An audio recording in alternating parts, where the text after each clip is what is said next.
guys, it's Hannah and this is Bookworms Talk, and today I am going to talk about Never Never Part 1 by Colleen Hoover and Tarryn. This is a novella, so it is a lot shorter than a standard size novel, but that did not lessen my care for the characters. I mean, these are two of my favorite authors, and so I did have quite high hopes, especially with all the talk surrounding it, and I wasn't disappointed. It was a good read. And I guess now that I'm giving my general opinion of the book and whatnot, I'm going to go ahead and jump into a quick non-spoiler summary. This book is told from like two different first-person perspectives. There's a name for this. It's not first person. I write in this. I should know the name to this. Basically, one chapter is one perspective, other chapter is different perspective.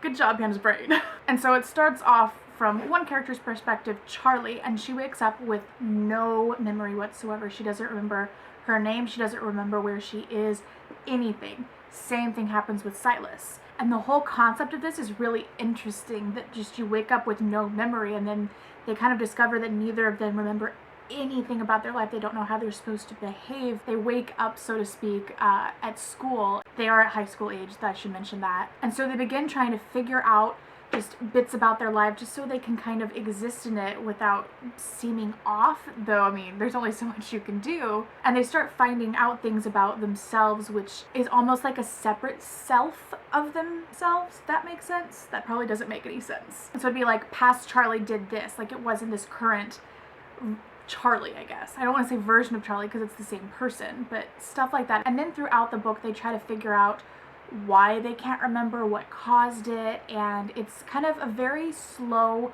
progression of kind of trying to pick up pieces of this mystery. Though I will say we didn't learn pretty much anything in this novella, which is kind of disappointing, I must say, just because I felt like led on. And I get it's a mystery. You don't want to give all your breadcrumbs all at once. That defeats the entire purpose of a mystery. And I don't remember how many novellas are in this like series, I guess. So I don't know how long we're going to be drawn with the breadcrumbs, but I try to look at it in the way that, because Colleen was in a contract, and so she can't write full-size novels outside of her contract, and so novellas were a thing that they had to do. I do feel like it would have been better as a whole book, but I totally understand that like you kind of can't do that, so you're working with what you got. And I think that they did a pretty good job of it. Like I mentioned before, I'm very big fans of both of these authors. I love Tarryn's writing style and I love Colleen's stories, and there's just like there's so many things about both of them that I really enjoy as a reader. And I do feel like a lot of the stronger aspects that I guess are more popular of their writing definitely showed through. And that is about all I'm going to say for the non-spoilers section. I'm just going to start talking about the spoilers. I try to give a very vague summary when it comes to like mysteries and stuff like that, because I don't want to give anything away. So I will see you guys later when you have read this, and until next time, bye guys. P.S. If my like sitting position or facial expressions are like this, I'm in this bungee cord chair, which is super comfortable, but I'm trying to figure out how to film with it, because I feel like I just keep shrinking down until I get lower and lower. I'm pretty close to touching the ground with my butt. Hopefully, I mean, it can't get lower than that, right? I feel like I did talk about the plot enough in the intro. I would basically just repeat myself if I said it again. I think it's a really interesting concept. I, for one, the person who watches Ancient Aliens as a hobby, yes, I say as a hobby because I've watched that many episodes, I instantly kind of went that route and I'm like, this is not a sci-fi. Neither of them would do that. Let's think more logically. But what is logical, you know? Oh my god, okay, I want to talk about the ending so bad, but I'm going to try to be chronological with this. I'm going to talk about a couple other little things before I jump to the big thing that we all really want to talk about here. So this quick line is Silas thinking about Charlie.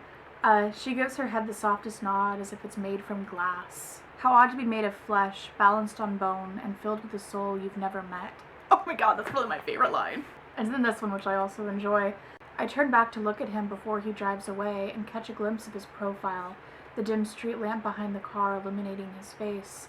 The bridge of his nose isn't smooth. I don't know why I like that. It's all in the small details in the really beautifully described descriptions. Good job, Hannah. I found it really interesting that as a reader, we are getting to know the characters, but it was almost like the characters getting to know themselves, and not in that really typical cheesy I'm on a journey kind of way, which I mean there's really nothing wrong with that, but it's a little bit of a trope. But they were actually getting to know themselves, and they were being critical about it, or I don't know, gentler about it, and it was kind of refreshing. It was interesting in the way that I haven't actually seen that done. So it's like they would notice that they're very neat, or they would, you know, learn that they have a horrible relationship with their mother or their father, or their brother is a good person, and things like that where it didn't feel like they were just saying it so that the reader would know about it. It was them learning it about themselves. I don't know. I'm just jabbering on and making this more complicated than it really is, but I really liked that. I really liked that. So what do you think that the woman with the tarot cards meant, or that the cards really meant, not so much she, when there was a blank card and she's like, there are no blank cards in my deck? What do you think that meant? For me, I personally think that that meant a couple of different things. Like, one, there's like no future, but then it wasn't necessarily death because there's a card for that. No, really, that was my only good one. So I want to know your theories down there in the comments. Seriously, I really want to know what you think. And for me, honestly, the whole tarot card thing, I know very little about that, but that was probably one of the most interesting parts in the book for me, because I felt like it was one of the biggest times that we got something of an answer, even though it wasn't a clear answer. It was more of like a hint, hint, nudge, nudge, sort of, I'm not really giving you an answer thing. And I do kind of want to touch base on Silas and Charlie's chemistry, or like relationship. I have read reviews where people think like there's not that much chemistry, and I mean, I don't disagree with you. Like, I think that there isn't a bunch, but I don't think that it would have been good if they had a bunch, because they're essentially strangers. They're like getting to know each other. There's a lot more important things going on other than, oh, I am with this guy and he's like attractive and let's think of ways to bone, you know? It wouldn't feel right, I think, if it was insta-love. And I'm really glad that it isn't, actually, because yeah, essentially they're strangers and they're in like this mess, and this mess is a bigger deal than that relationship. So that's kind of, I guess, my opinion on the subject. And to kind of go along with what I was saying earlier about the characters kind of identifying things in themselves and in like this person that they've always been that they just don't remember. I really also like that same aspect kind of transplanted into getting to know this other person in this situation or relationship with them. So like with Silas talking about Charlie, I specifically really liked. There was this one part that said, vulnerability makes her feel weak, so she's pretending to be tougher than she really is. I think the old Silas knew this about her too, which is why he loved her, because apparently he liked the game they played. So the end. The end is something I was warned about, I guess is a good word for it. Warned, like, better have your hands on a second copy because you're going to want to dive into it instantly after reading this freaking cliffhanger kind of warned. And I'm really glad that I actually had it at my house. I was babysitting when I read the last bit of this, and I was like, I didn't bring it with me. Why didn't I bring it with me? Because the kids are sleeping and I could have read it. But I think this is super interesting that this has happened, and it's happened how many times? This is the third time that this has happened, that they've woke up the same everything and they've lost all their memory, and they wrote these notes to themselves essentially about stuff that they have figured out and kind of like what to prepare for and just try to figure out why this is happening. And I thought it was so interesting, and we got so much kind of somewhat useless information, but also something that could be very important. But really, I'm so curious like why this has happened multiple times. Like, one time, I mean, you could think of a bunch of different things for why it could have happened once, but that this has repeatedly happened at the same time. It's not something that someone is doing to them. It's something bigger and greater and like this grander sense of loom, you know? So I'm really intrigued to see what happens next. Now that I've talked about this, I'm actually going to push aside Grey and I'm going to read Never Never Part 2 again.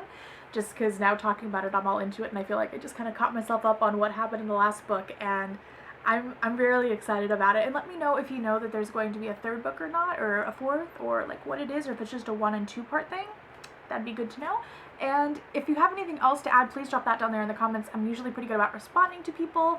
And oh, the thing, since this is, I can feel that it's definitely a shorter video, I thought I would just throw this in there. When you comment and stuff, if you have your privacy settings like all strange and stuff, I can't actually reply to you. I can only like thumbs up your comment, and I can't actually like answer your question. So check your privacy settings. That happens a lot, and I feel bad that I can't respond if you guys have a question. I'm like, I have no way to notify you that I answered. I'm sorry. If you guys are fans of Colleen Hoover and Tarryn Fisher, I have reviewed virtually, actually no, all of their books, every single one of them, and I will have them all in a playlist down there linked in the description for you, as well as in this card up here. If I can figure out how to make it work, I'll try my damnedest. But I hope that you guys enjoyed this, and I will see you later next time on Bookworm Stock.